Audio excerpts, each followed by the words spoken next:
It was just after midnight, on a windless Baghdad night, when a man stepped out of his car and made the most dangerous decision of his life. He wasn't a defector, nor was he a traitor, neither was he running from Saddam Hussein. Few months later, in the winter of 2002, the CIA received a message that froze the entire room: the weapons you're looking for don't exist. It came from a source buried so deeply inside Saddam's regime that analysts couldn't believe he was real.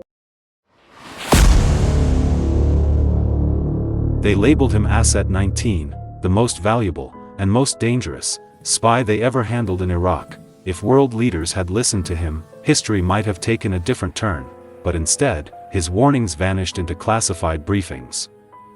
And him, well, he disappeared with them, protected, erased, hidden, a ghost the CIA still refuses to talk about. Asset 19 was no ordinary informant. He was a man whose life was measured in secrets, whose identity was so well concealed that even his handlers had only fragments of his true story. He had risen inside Saddam's inner circle, a place no outsider could penetrate. He saw the inner workings of a regime fueled by paranoia, brutality, and ambition. Every move Saddam made, every lie whispered in the corridors of power, passed through him first, and then came the intelligence that would shake the world. Saddam's much-feared arsenal was a fabrication, chemical, biological, nuclear. None of it existed in the quantities the US feared. Entire campaigns, war plans, billions of dollars, lives on the line, all predicated on a lie that Asset 19 had tried to expose. But warning the world was never simple. The intelligence he provided was so sensitive, so tightly sealed, that it became entangled in bureaucracy. Some argued his information was impossible to verify. Others feared revealing it could blow his cover and kill him instantly, so the warning sat buried under layers of classified documents, and the world marched toward war.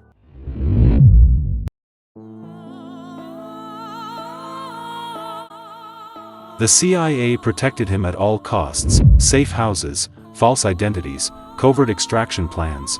Asset 19's survival was treated as more important than almost any other mission in history. Yet, even as he vanished into the shadows, his influence never truly ended. He was a silent voice in every briefing, every debate, every calculation.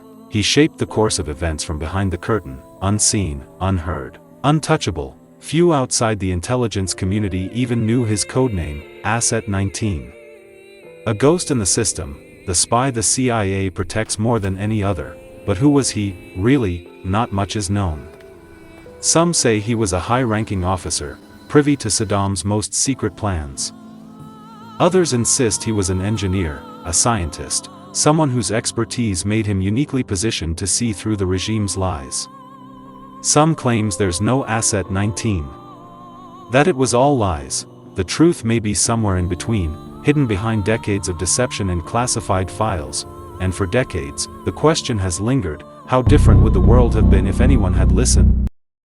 The man who became Asset 19 was meticulous.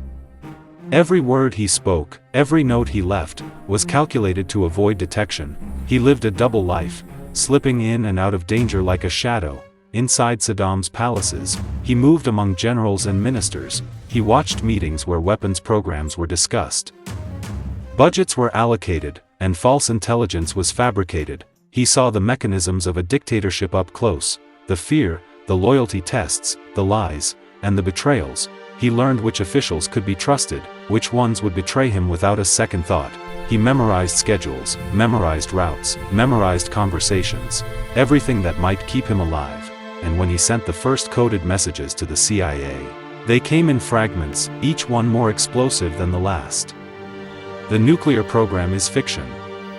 No chemical stockpiles exist here.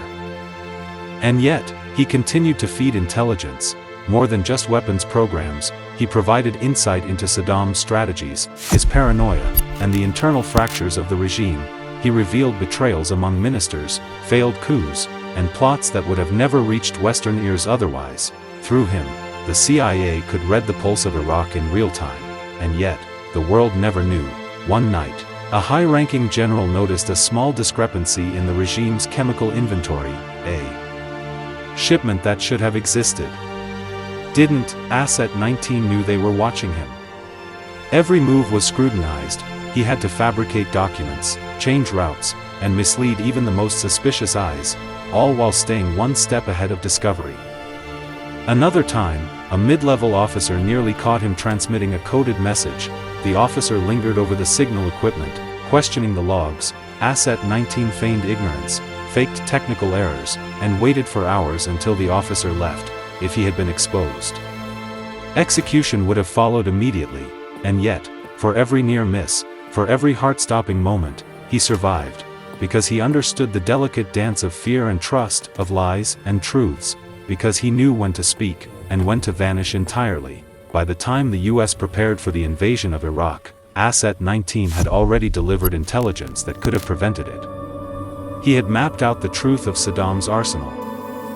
He had warned that much of what the world feared simply did not exist, but the warnings were buried, lost in a web of secrecy, ego, and politics, because some truths are too dangerous to ever reveal. Even after the invasion, Asset 19 didn't disappear quietly. He remained a ghost within the intelligence network. Occasionally, fragments of his knowledge surfaced, hinting at truths far beyond the public's understanding.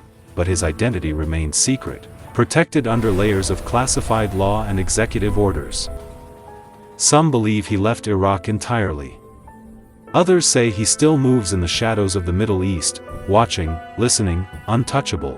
No photographs, no names, no traces, only a codename and the legacy of what he knew. His story is not about action or heroism in the traditional sense. It's about knowledge, the kind of knowledge so dangerous that the world's most powerful institutions could not risk exposing it.